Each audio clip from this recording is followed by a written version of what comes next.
Yo pregunto, ¿los verdaderos hijos de Dios van a ganar la victoria completa y total sobre el pecado antes de que Jesús venga? Y usted dice, pastor, eso es imposible. Entonces usted está diciendo, para Dios casi todas las cosas son posibles. ¿Ustedes no creen que con el poder de Dios se puede vencer todo pecado en la vida? La Biblia lo enseña. El que puede preservarnos sin caída, dice en Judas 24 y 25. Todo lo puedo en Cristo que me fortalece. Y yo decía antes, la persona que dice, no, yo no puedo vencer el pecado porque la carne es débil, está diciendo que su carne es más poderosa que Dios. Fíjense lo que dice el Espíritu Profecía. Voy a leerles una cita y entonces vamos a concluir con cómo podemos desarrollar esta clase de carácter. En el Conflicto de los Siglos, página 607, dice la sierva del Señor. Ahora, ¿cuándo? Y eso lo estaba escribiendo en 1888. Ahora, mientras que nuestro gran sumo sacerdote está haciendo propiciación por nosotros, debemos tratar de llegar a la perfección en Cristo. ¿Cuándo es que debemos tratar de llegar a la perfección en Cristo? Ahora. Y ahora escuchen esto. Cristo, nuestro Salvador, no pudo ser inducido a ceder a la tentación, ni siquiera en pensamiento. Jesús no cedió a la tentación ni siquiera en ¿qué? Ni en pensamiento. ¡Wow! Y ahora dice ella, Satanás encuentra en los corazones humanos algún asidero en que hacerse firme. Es tal vez algún deseo pecaminoso que se acaricia, por medio del cual la tentación se fortalece. Pero Cristo declaró al hablar de sí mismo, viene el príncipe de este mundo, mas no tiene nada en mí. Satanás no pudo encontrar nada en el Hijo de Dios que le permitiese ganar la victoria. Cristo guardó los mandamientos de su Padre y no hubo en él ningún pecado de que Satanás pudiese sacar ventaja. Y ahora escuchen la conclusión. Esta es la condición en que deben encontrarse los que han de poder subsistir en el tiempo de angustia. Ni siquiera en pensamiento. Dice, eso es imposible, pastor. ¿Ustedes no creen que todos nuestros pensamientos pueden estar cautivos a Cristo? Y usted, pero pastor, ¿cómo se hace? Compartí el secreto esta mañana. En Hebreos 12 está. Echando a un lado el peso del pecado. Eso quiere decir las novelas que vemos. Y las películas que vemos. Y la música que oímos. Y los lugares de entretenimiento que vamos, donde vamos, que fortalece nuestras tendencias pecaminosas. Para mí es inconcebible que hay inclusive pastores de jóvenes que llevan a sus jóvenes al cine. Come on. Ese inglés es para los que están aquí de habla inglesa.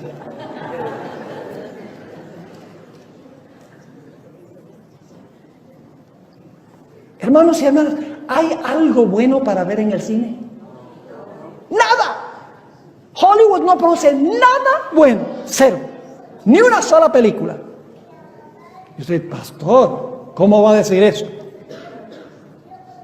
Todas las películas están saturadas de violencia, de malas palabras, de inmoralidad. Aún las películas buenas, tales llamadas, llenas de espiritismo.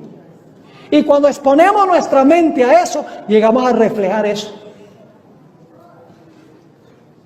Tenemos que echar a un lado, ¿qué cosa? El peso que nos agobia, el peso del pecado. Pero luego, ¿qué tenemos que hacer? No solo abstenernos de todo lo que pudre la mente, sino que tenemos ahora que enfocarnos en Cristo Jesús. Nuestra mente y nuestros oídos en Cristo, escuchando buenos sermones, leyendo buenos libros, primordialmente la Biblia, el Espíritu de Profecía, llenar nuestra mente, mis hermanos y hermanas, de cosas que edifican el carácter y que expulsan el pecado de nuestra vida. A veces los jóvenes me dicen, pastor, yo no le veo nada malo ir al cine. Y yo le digo, si tú no le ves nada malo, yo voy a orar para que Dios te arregle los ojos.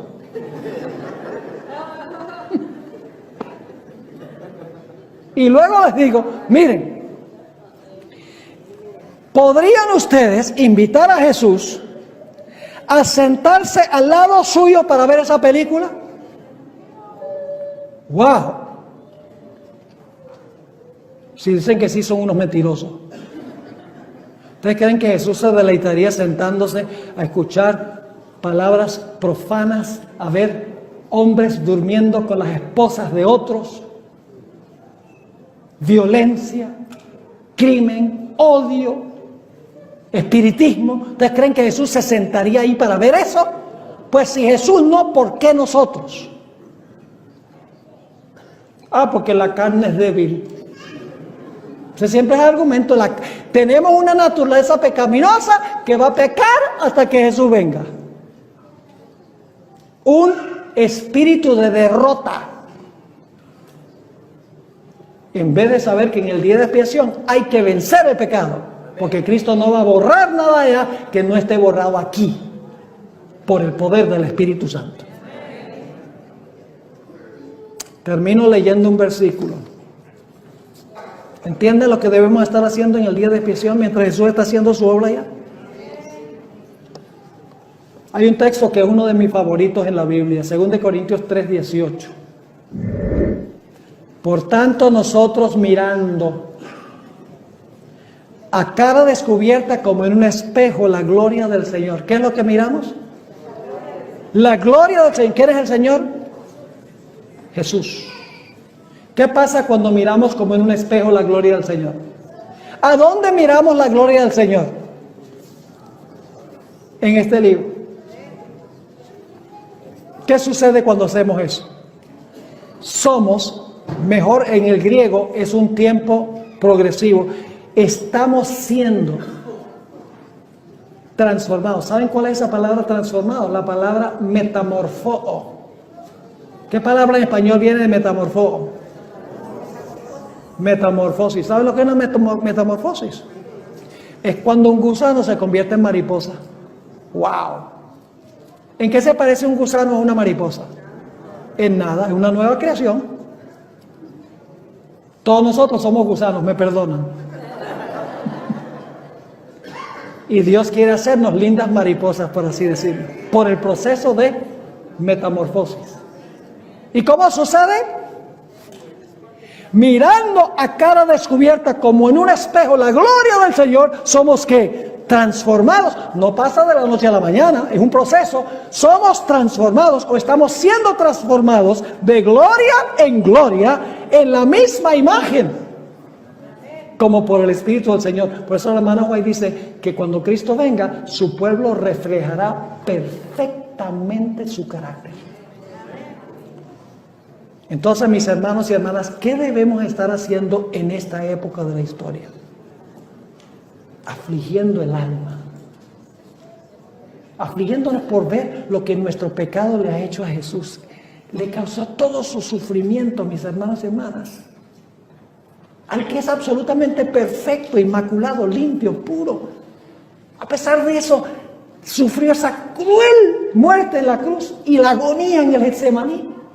Señor, ¿por qué te pasó eso? Jesús dice, por el pecado. Yo pregunto, cuando vemos lo que le costó el pecado a Jesús, ¿vamos a odiar el pecado? ¿Y vamos a amar a Jesús? Por eso debemos dedicar esa hora al día a contemplar la vida de Jesús. Y el Espíritu de Profecía dice que si hacemos eso, fluirá de la cruz el poder para que podamos vencer el pecado. No por nuestros esfuerzos, sino por el poder del Espíritu Santo obrando en nuestro corazón. Esa es la experiencia que ustedes quieren tener, mis hermanos y hermanas. Cuando salgamos de aquí, no salgamos a hacer lo mismo que siempre hacemos. Por la gracia de Dios vamos a cambiar nuestras prioridades, nuestro estilo de vida. No por salvarnos, no porque, bueno, yo voy a portarme bien para que el Señor me reciba. No. El Señor nos recibe como pecadores. Pero si nos entristecemos del pecado, nos arrepentimos y lo confesamos y confiamos en Jesús, el Señor Jesucristo no solo nos va a perdonar, sino que el Señor Jesucristo nos va a transformar. Y la fe se va a demostrar en fidelidad y lealtad, aún estando dispuestos de morir por ser leales a nuestro querido Jesús. Yo no sé de ustedes, esa es la experiencia que quiero yo. Y oro al Señor que esa sea la experiencia que ustedes quieren también. ¿Eso es lo que quieren? Levante la mano si eso es lo que desean. ¡Gloria al Señor! Desde el comienzo, Esteban Born nos recuerda que toda la humanidad está atrapada en una realidad espiritual de condenación por el pecado. Siguiendo el pensamiento del apóstol Pablo en Romanos 3:10, se hace claro que no hay justo, ni aun uno, y que la paga del pecado es muerte, como señala Romanos 6:23. Este diagnóstico no busca generar desesperanza, sino más bien preparar el terreno para una esperanza aún más profunda. Porque en medio de esta condición caída, surge la figura de Cristo, el único que vivió sin mancha ni pecado, sin merecer muerte alguna. Destaca esta verdad como núcleo central del Evangelio. Cristo no solo vivió una vida impecable, sino que ofrece un intercambio maravilloso, la imputación de su vida perfecta a cambio de la nuestra, de modo que, aunque todavía imperfectos, llegamos a ser considerados santos ante el Padre. Este intercambio es solo el inicio de una transformación que describe como dinámica y gradual. A través del Espíritu Santo, quien forjó y perfeccionó el carácter de Cristo, esta misma obra se repite en nosotros. No se trata de una fórmula, sino de una experiencia viva. Cristo aceptó los planes del Padre día tras día sin imponer voluntad propia, y ese mismo patrón moldeado por el Espíritu puede nacer en nosotros si caminamos en dependencia profunda. En cada etapa de su vida, Jesús fue dirigido, ungido, conducido e incluso resucitado por el Espíritu Santo. De igual manera, ese Espíritu ahora mora en el creyente, desarrollando dentro de nosotros ese mismo carácter santo que caracterizó a Cristo. También advierte con sobriedad acerca de las doctrinas mal entendidas, como la idea de una carne santificada o perfección instantánea en la carne. Inspirado por escritos de Elena de White, advierte que ningún ser humano posee carne santificada, y atribuirse esa condición puede abrir portales peligrosos, llevando incluso a la soberbia espiritual o ilusión personal. En su enseñanza, Born promueve que si podemos alcanzar la perfección del alma, la pureza del corazón, la entrega espiritual, pero siempre reconociendo nuestra dependencia absoluta de la gracia divina y de la obra del Espíritu. Una doctrina que apoya con convicción es la de la llamada última generación. Según esta enseñanza, en los tiempos finales, Dios permitirá que su pueblo viva la victoria sobre el pecado sin un intercesor visible, reflejando plenamente el carácter de Cristo bajo la mirada de un Dios santo. Pero esta victoria no es producto del esfuerzo humano aislado. Born aclara que la salvación y la transformación pertenecen exclusivamente a Cristo. Nuestra función es la rendición total, no la autopresunción. Nos exhorta a reconocer la necesidad de someter nuestro carácter al proceso continuo de purificación. El pecado no debe ser tolerado ni acariciado, pues un pecado acariciado podrá poco a poco destruir el carácter. Así, nuestra participación es acompañar a Cristo en la eliminación de toda contaminación moral, una obra del templo del alma, mientras Él purifica el santuario celestial. Este proceso es profundamente cooperativo. Cristo trabaja, pero espera que vivamos conscientemente en armonía con esa obra. Finalmente, subraya que la victoria sobre el pecado no se logra con fervor aislado o esporádico, sino mediante una vida de entrega constante. Jesús no trazaba planes personales, cada día era apertura total a la voluntad del Padre. Nosotros estamos llamados a hacer lo mismo, entregándonos a esa guía divina que es revelada día tras día. Así, la transformación espiritual genuina ocurre en una vida donde se internaliza el carácter de Cristo y se manifiesta en pensamientos, decisiones y acciones alineadas con la voluntad divina. La Escritura enseña con claridad que el ser humano, por sí mismo, está incapacitado para vencer el pecado. Desde el mismo momento en que Adán y Eva eligieron rebelarse contra la palabra de Dios, la naturaleza humana quedó inclinada hacia la desobediencia. Suele subrayar que este no es un problema superficial, como una mancha que se pueda lavar con esfuerzo humano, sino una condición interna, arraigada en lo más profundo del ser. No se trata solamente de malas acciones que realizamos de vez en cuando, sino de una naturaleza pecaminosa que se opone de manera constante a la voluntad de Dios. Es por eso que la victoria sobre el pecado no es un asunto de disciplina humana, ni de fuerza de voluntad, ni de filosofías de autoayuda, sino de una intervención divina que transforme la raíz del corazón. Y para que esto ocurra, recalca la necesidad de reconocer nuestra absoluta incapacidad, para así abrirnos a la obra poderosa del Espíritu Santo. Pone el ejemplo de un enfermo terminal que, por más que intente medicarse a sí mismo, no puede revertir su condición si no acude a un médico que realmente tenga el poder de curarlo. Así, el alma pecadora necesita reconocer que la solución no está en ella, sino en Cristo, y que sólo cuando Él entra a morar en la vida, comienza el proceso real de victoria. Cuando Bohr predica sobre este tema, no lo hace desde un idealismo abstracto, sino desde una perspectiva práctica, tomando como modelo la vida de Jesús. El ministerio terrenal de Cristo es, para él, la ilustración perfecta de cómo un ser humano lleno del Espíritu Santo puede vivir en obediencia a Dios en un mundo caído. Cristo, aunque era Dios, se humilló para vivir como hombre y no utilizó sus atributos divinos para su propio beneficio, dependió por completo del Padre y del Espíritu Santo. En el desierto, frente a las tentaciones de Satanás, no recurrió a un despliegue de poder celestial, sino que se aferró a la Escritura, diciendo, «Escrito está». Esa dependencia absoluta de la palabra y del Espíritu es el camino que propone para cada creyente que quiere vencer el pecado. Él explica que el enemigo no fue derrotado en aquella ocasión porque Jesús fuera invencible en sí mismo, sino porque, como hombre, se sometió perfectamente a la voluntad de Dios, demostrando que, con la misma ayuda divina, nosotros también podemos resistir la tentación. La Biblia, entonces, no es un amuleto que se lleva bajo el brazo o un libro que se abre solo para leer por costumbre, sino un arma viva y eficaz que, cuando se atesora en el corazón, se convierte en defensa impenetrable contra el pecado. Sin embargo, también enfatiza que memorizar versículos o conocer doctrina no es suficiente si no hay una entrega total a la dirección del Espíritu Santo. Él ilustra esto con la imagen de un soldado que posee una espada afilada y una armadura completa, pero que en el campo de batalla no las utiliza correctamente porque no ha recibido entrenamiento ni disciplina. De igual manera, el cristiano que conoce la palabra, pero no vive bajo la dirección del Espíritu, sigue vulnerable.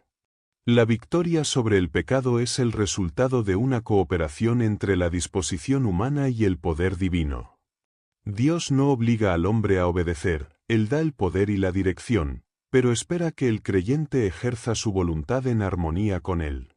Suele citar a Elena de White cuando dice que la voluntad es el poder gobernante en la naturaleza del hombre y, si ésta se rinde a Cristo, toda la vida queda bajo su control.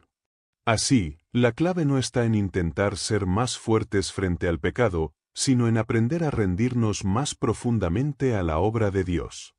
Uno de los mayores errores en la vida cristiana es creer que la gracia de Dios es solamente un perdón legal que nos limpia el registro, pero que no cambia la vida. Él insiste en que la gracia es tanto perdonadora como transformadora. El mismo Jesús que murió para cancelar la culpa, resucitó para vivir en nosotros y capacitarnos para una vida santa. Bohr advierte que aceptar un evangelio que perdona pero no transforma es caer en una trampa mortal, porque deja al creyente en una condición de esclavitud al pecado bajo una falsa sensación de seguridad. Aquí él suele usar la metáfora de un reo condenado que recibe un indulto del juez y es liberado de la cárcel, pero que inmediatamente vuelve a delinquir porque su corazón sigue siendo criminal. El evangelio verdadero no solo nos libera de la prisión del pecado, sino que nos cambia el corazón para que no queramos volver a ella. Un elemento esencial en su enseñanza es la práctica constante de la oración como un medio para mantenerse en comunión con Dios. Para él, la oración no es solo pedir ayuda en momentos de emergencia espiritual, sino un estilo de vida en el que cada decisión, cada pensamiento y cada emoción se someten al Señor. Recuerda a menudo que Jesús pasaba noches enteras orando, incluso después de días agotadores de ministerio, porque sabía que la fuerza para vencer provenía de esa relación íntima con el Padre. Invita a los creyentes a imitar ese ejemplo, buscando momentos apartados para derramar el corazón delante de Dios, no solo con listas de peticiones, sino con una apertura sincera para que el Espíritu Santo examine y transforme las motivaciones internas. Es en esos momentos de comunión profunda donde el carácter es pulido y las cadenas del pecado comienzan a romperse.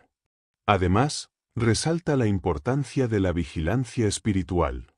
El pecado rara vez entra de golpe en la vida de un creyente, más bien, se abre paso lentamente a través de concesiones pequeñas y repetidas.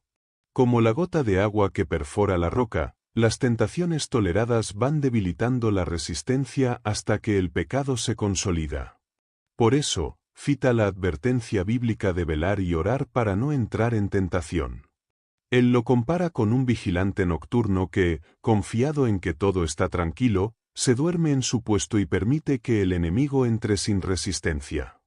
La vigilancia espiritual implica examinar constantemente los pensamientos, las actitudes y las decisiones, y poner límites claros a todo aquello que pueda abrir la puerta al pecado, desde los medios de entretenimiento hasta las conversaciones y las relaciones personales. También reconoce que la victoria sobre el pecado no se logra en aislamiento. Dios nos llama a vivir en comunidad, donde podemos animarnos, corregirnos y sostenernos mutuamente. Él señala que el cristiano que se aísla se expone al engaño del enemigo, porque pierde la perspectiva y no recibe la exhortación que podría salvarlo de una caída. Así como un carbón encendido se apaga cuando se separa del fuego, el creyente se enfría espiritualmente cuando se aleja del cuerpo de Cristo. Por eso, aconseja buscar la compañía de personas piadosas, participar en la adoración congregacional y estar dispuesto a rendir cuentas, reconociendo que la corrección fraterna es una expresión de amor. Por último, en sus mensajes más enfocados en el tiempo del fin, enfatiza que Dios está preparando un pueblo que refleje plenamente el carácter de Cristo antes de la segunda venida. Esta última generación será purificada no en un ambiente favorable, sino en medio de la mayor crisis espiritual y moral de la historia. Describe este proceso como una obra de pulimento final, en el que toda mancha de pecado será eliminada y el carácter quedará sellado para la eternidad. Y aunque esto pueda parecer imposible a la vista humana, él recuerda que el mismo poder que sostuvo a Jesús en Getsemaní y en la cruz es el que sostendrá a su pueblo. La victoria no será fruto de una resistencia estoica, sino del amor perfecto que expulsa el temor y de una comunión tan profunda con Dios que el pecado pierde todo atractivo. En ese momento, el pueblo de Dios no solo dejará de pecar por obligación, sino porque su corazón ha sido completamente transformado y su voluntad se ha alineado con la del Creador. Uno de los puntos en los que Esteban Bor hace más hincapié cuando habla de vencer el pecado es en la batalla interna que se libra en el corazón y la mente. El pecado, dice él, no comienza en la acción visible, sino en el terreno invisible de los pensamientos y deseos. Jesús mismo lo dejó claro en el Sermón del Monte, cuando enseñó que el adulterio empieza con la mirada y el homicidio con el odio en el corazón. Bor explica que esta realidad nos muestra que la lucha contra el pecado no se gana simplemente evitando conductas externas, sino que se libra principalmente en el lugar donde nadie más puede ver, en la intimidad del alma. Él utiliza la imagen de un árbol. Si solo cortamos las ramas enfermas, pero no tratamos la raíz, el árbol seguirá produciendo fruto podrido. Del mismo modo, podemos aparentar piedad por fuera, pero si no permitimos que el Espíritu Santo purifique el corazón, tarde o temprano el pecado se manifestará en nuestra conducta. Por eso, la victoria requiere que Cristo reine en el centro mismo de nuestra vida, controlando nuestros pensamientos, moldeando nuestras motivaciones y transformando nuestras intenciones más profundas.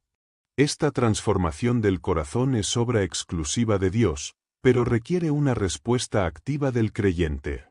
Compara esta relación con la de un paciente que debe seguir fielmente el tratamiento recetado por el médico. El doctor tiene el conocimiento y los recursos para sanar, pero el paciente debe cooperar tomando el medicamento, siguiendo las indicaciones y evitando aquello que le hace daño. Así, Dios nos da los medios para vencer el pecado: la palabra, la oración, el Espíritu Santo, la comunidad de fe, pero nosotros debemos usarlos de manera constante y disciplinada. No se trata de un esfuerzo ocasional o de un impulso de fervor que dura un par de días, sino de un compromiso diario, sostenido, inquebrantable. Bohr dice que muchas caídas espirituales se producen porque el creyente baja la guardia después de un tiempo de victoria, olvidando que el enemigo nunca descansa. El diablo es paciente, y si no logra vencer hoy, esperará una oportunidad más favorable mañana. Por eso, la vigilancia espiritual es tan importante como la resistencia misma. Un aspecto muy presente en sus mensajes es la necesidad de conocer la palabra de Dios no solo intelectualmente, sino como un alimento que nutre y fortalece el alma. Insiste en que, así como el cuerpo físico se debilita y enferma si no se alimenta, el alma que no se nutre de la Biblia se vuelve vulnerable al pecado. Él recuerda que Jesús no citó filosofías humanas ni experiencias personales en su lucha contra Satanás en el desierto, sino que utilizó la Escritura, diciendo con firmeza: «Escrito está». Y añade que no podemos usar un arma que no conocemos. Por eso, estudiar la Biblia no es un lujo espiritual, sino una necesidad vital para la victoria. En este sentido, recomienda no solo leerla, sino memorizarla, meditar en ella, orar con ella y aplicarla a las situaciones concretas de la vida. Señala que, cuando el Espíritu Santo trae un versículo a la mente en el momento de la tentación, es como si nos pusiera en la mano la espada exacta que necesitamos para resistir y vencer. Pero la palabra sola, sin la presencia del Espíritu Santo, no produce fruto. Bohr advierte que es posible conocer mucha Biblia y seguir esclavizado al pecado, si no hay una entrega genuina al Espíritu que inspiró esas palabras. Cita el ejemplo de los fariseos, que sabían de memoria grandes porciones de las Escrituras, pero cuyo corazón estaba lejos de Dios. Por eso, dice que el estudio bíblico debe ir acompañado de oración ferviente para que el Espíritu nos ilumine, nos convenza, nos transforme y nos capacite para obedecer. De hecho, la obediencia es el fruto natural de una vida gobernada por el Espíritu. El cristiano que vive bajo la dirección del Espíritu no obedece por miedo al castigo, sino porque su corazón ha sido cambiado, y lo que antes era carga ahora es deleite. En sus predicaciones, también utiliza la imagen de la guerra para describir la lucha contra el pecado. No se trata de un conflicto simbólico, sino de una batalla real contra un enemigo astuto y experimentado. Satanás no ataca siempre de frente, a menudo lo hace con sutileza, disfrazando el mal de bien, mezclando la verdad con el error. Por eso, la armadura espiritual descrita en Efesios 6 es indispensable. Explica que cada pieza de esa armadura, el cinturón de la verdad, la coraza de justicia, el escudo de la fe, el casco de la salvación, la espada del Espíritu no es opcional. Un soldado que descuida una parte queda expuesto y vulnerable. Aquí añade una reflexión pastoral: muchos cristianos llevan la espada, pero no el escudo, o llevan el escudo, pero no la coraza. La victoria requiere una protección completa, y esa protección se fortalece cada día en la comunión con Dios. Un punto particularmente fuerte en la enseñanza es su advertencia contra la complacencia espiritual. Él cuenta que algunos creyentes, después de experimentar una victoria sobre un pecado específico, se confían y bajan la guardia, olvidando que la vida cristiana es una carrera de resistencia, no una competencia de velocidad. El enemigo aprovecha esos momentos de descuido para recuperar terreno y plantar de nuevo las semillas del mal. Por eso, insiste en la necesidad de perseverar, de no relajarse, de mantenerse firmes hasta el final. Recuerda que Jesús dijo, «El que persevere hasta el fin, éste será salvo». Perseverar no significa nunca caer, sino levantarse cada vez, aprender de cada tropiezo y seguir avanzando con la mirada fija en Cristo. Otra de sus ilustraciones favoritas es la del injerto en un árbol. Un árbol salvaje, de fruto amargo, puede ser transformado cuando se le injerta una rama de un árbol bueno. Con el tiempo, la savia del árbol bueno fluye por el tronco del salvaje y su fruto cambia de naturaleza. Así, cuando Cristo se injerta en nuestra vida, su espíritu comienza a fluir en nosotros, y lo que antes producía pecado empieza a producir justicia. No es un cambio superficial, sino interno. No se trata de pegar frutos nuevos en ramas viejas, sino de recibir una nueva naturaleza que produce fruto bueno de manera natural. Esta es la obra de la santificación, un proceso continuo en el que el carácter de Cristo se forma en nosotros, hasta que podamos reflejarlo plenamente. Reconoce que esta transformación no es instantánea. Aunque hay pecados que pueden ser vencidos de inmediato por el poder de Dios, la mayoría de las veces se trata de un proceso de crecimiento, de una lucha diaria en la que cada victoria fortalece nuestra fe y cada derrota nos recuerda nuestra dependencia de Cristo. Él compara este proceso con el entrenamiento de un atleta que se prepara para una competencia. Cada día debe ejercitarse, disciplinarse, cuidar su alimentación y mantener la meta en mente.